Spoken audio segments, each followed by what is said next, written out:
বলতেছিলাম হুজুর সুলতানুল আরেফিন ইমামুল হারামাইন সৈয়দ মাওলানা মোহাম্মদ ফাসি রহমাতুল্লাহ আলাইহিরও ইন্তেকাল এই রবিউল আউয়াল মাসে। বলেন সুবহানাল্লাহ। সুবহানাল্লাহ। আজিজানে মুহতারাম, তিনার জন্ম হলো, জন্ম হওয়ার পরে আপনার তিনার কপালের মধ্যে আপনার বর্ণনা করা হয়েছে আপনার তাজকিরায়ে ফাসিহির মধ্যে যে তিনার জন্মের পরে তিনার কপাল মোবারকে আজকে হেদায়াতের নূর চমকাতেছিল। মুসলমান সুবহানাল্লাহ। একটু জোরে সুবহানাল্লাহ হবে না? সুবহানাল্লাহ। মাত্র 7 বছর বয়স থেকেই নামাজের পাবন্দী হয়ে গিয়েছিলেন। বলেন সুবহানাল্লাহ। সুবহানাল্লাহ। একটু জোরে বলেন না? সুবহানাল্লাহ। মাত্র 7 বছর। কয় বছর? 7 বছর। 7 বছর বয়সে নামাজের পাবন্দী হয়ে গিয়েছিলেন এবং 7 বছর বয়সে জেনে গিয়েছিলেন যে নামাজ কেমন করে আদায় করতে হয়। বলেন সুবহানাল্লাহ। সুবহানাল্লাহ। আজ আপনাদের নিকটে আরজ করি যে আমাদের আপনাদের পীর ও মুর্শিদ হুজুর পীর সাহেব কেবলা বসে আছেন, তো মাওলানা মোহাম্মদ ফাসিহি রহমাতুল্লাহ আলাইহে মাত্র 7 বছর বয়স থেকেই নামাজের পাবন্দী হয়ে গিয়েছিলেন। তো এই 7-এর ওসিলাতে গাজীপুরে যে উরুস শরীফ উদযাপিত প্রতি বছর আপনারা করেন, এই বছরও নভেম্বরের 28 এবং 29 তারিখ ইনশাল্লাহ উদযাপিত হবে উরুস শরীফে। হাজার হাজার মেহমান হুজুরের দরবারে আমরা মেহমান হয়ে যাই আর হুজুর কেবলা আমাদের খিদমত করে। আলহামদুলিল্লাহ, এটা আমি মুফতি আবুল কালাম চ্যালেঞ্জ সহকারে বলতেছি। আমি উত্তরবঙ্গ থেকে নিয়ে দক্ষিণবঙ্গ একাধিক পীরের দরবারে আমি ঘুরেছি, আসাম থেকে নিয়ে একাধিক জায়গায় পীরের দরবারে গিয়েছি, একাধিক উরুস শরীফে আমি হাজির হয়েছি, কিন্তু উরুস শরীফের মওকাতে পীর সাহেবকে দেখতে পাওয়া যায় না যে পীর কোথায় থাকে। কিন্তু আলহামদুলিল্লাহ সামনে আছে বলে নয়, এবার দিয়ে 6 বার যাওয়া হবে, তো আলহামদুলিল্লাহ আমরা দেখতে পাই যে উরুসের মওকাতেও হাজার হাজার মানুষের ভিড়েও হুজুর মুরিদের মুখে মুখে খোঁজ নিয়ে বেড়ায় যে মুরিদেদের খাবার দাবার ঠিক হয়েছে কি হয়নি। মুসলমান সুবহানাল্লাহ। একটু জোরে বলবেন না? সুবহানাল্লাহ। আওয়াজ দিয়ে বলবেন না? সুবহানাল্লাহ। আপনাদের নিকটে অনুরোধ, সৈয়দ মাওলানা মোহাম্মদ ফাসি রহমাতুল্লাহ আলাই মাত্র 7 বছর বয়সে নামাজের পাবন্দী হয়ে গিয়েছিলেন।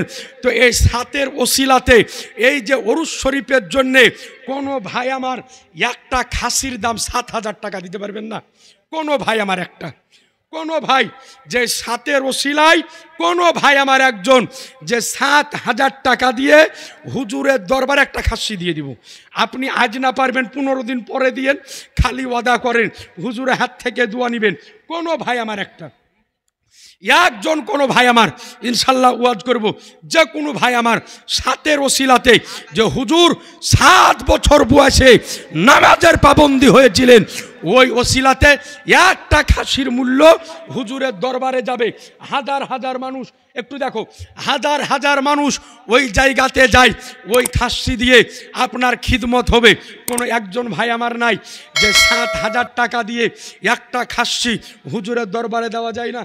কোনো ভাই আমার একজন, কোনো ভাই আমার একটু খালি চট করে হাতটা উঠিয়ে দিবেন, এদিক ওদিকে হাজার হাজার টাকা আপনারা খরচ করে ফেলেন, এদিক ওদিকে চলে যায় আপনার কোনো একজন ভাই আমার 7,000 টাকা দিয়ে একটা খাসি। সুবহানাল্লাহ। কোনো ভাই যদি আমার পারেন, সুবহানাল্লাহ, এখানে রেখে দাও, এখানে রাখো। সুবহানাল্লাহ। কোনো একজন ভাই আমার নাই, একজন কোনো ভাই আমার একটা খাসির দাম হুজুর পীর সাহেব কেবলার ওসিলায় একজন কোনো ভাই আমার যদি পারেন, সুবহানাল্লাহ, ইনশাআল্লাহ দোয়া হবে, হুজুরের হাত দিয়া দোয়া হবে। কোনো ভাই যদি আমার পারেন তো একটা খাসি, সুবহানাল্লাহ, বেশি বলিনি, একটা খাসি। কোনো ভাই আমার নাই যে একটা খাসি 7,000 টাকা দিয়ে মুফতি সাহেব আমি দিয়ে দিব ইনশাআল্লাহ তাআলা, একজন কোনো ভাই আমার নাই।